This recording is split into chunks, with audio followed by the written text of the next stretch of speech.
it's helpful when you meet your fears, when you meet that which you are afraid of.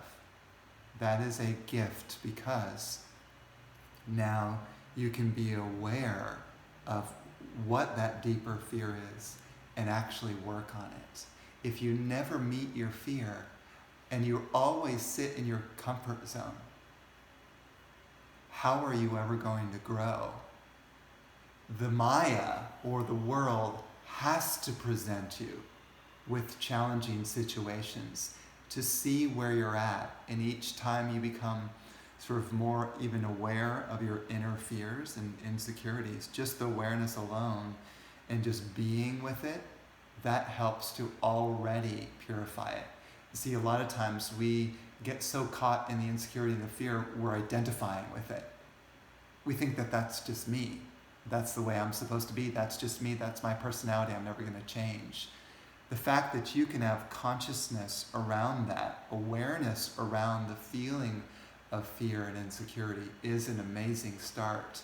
And then, if you can stop in the midst of that feeling as you face your fear, let's say, I don't know, it could be a mountain lion or something. And because we've got mountain lions in these mountains here. And you hear the roar. For a moment, you can feel a sharp stab of fear as you hear the mountain lion. And then you become aware of it if you really work at this and you breathe into it. And you open yourself to that fear. You feel it and you let it pass through.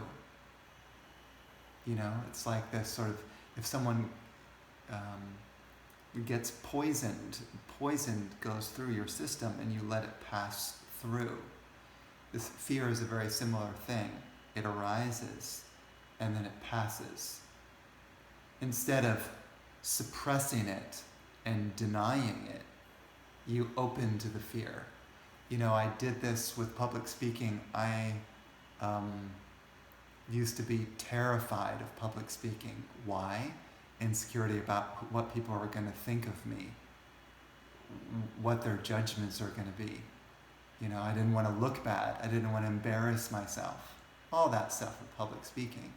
So then I decided, because I used to run a financial planning business, then I said, okay, well, you know, I'm stagnant here. I'm meeting people one-on-one and setting up their portfolios, and I've done it.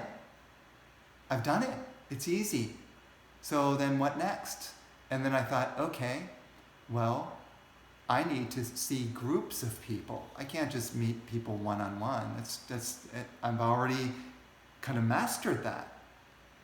So I need to take myself to the next level. So then I started to do seminars. And I'm telling you, the first seminar was like sweating in my armpits, you know, like white collared shirt soaked, you know, I mean, sort of cold fear sweat. You know what I'm talking about. And, right? Flop sweat, yeah, whatever. Yeah, I've never heard that term. But that was meeting my fear. And I just recognized it. And, you know, even more, and not necessarily in a business situation like that, because it's a professional, but I could tell people later on, like, look, I experienced this fear. I'm really honest about that. And the next time I did it, there was less fear when I was in front of the group.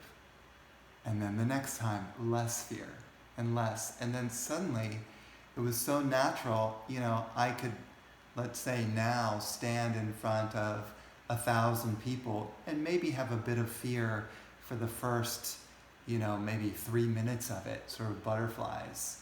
But in that, you know, after that, it's just like there's a sort of freedom to be myself. We talked about that, Josh, right? Like how powerful it is to instead of doubting myself, but always qualifying myself, but this and this and this and this. oh, but this and this. And it's always like, always qualifying and defending myself and my opinions or my stand. Why am I always doing that? Am I really that sort of doubtful about who I am? Why can't I just be free to be myself? And if a person wants to dislike or hate me, so be it. I'm never going to, quote unquote, make friends with everyone. Someone is likely to hate me for a belief or accidentally offending them. You know?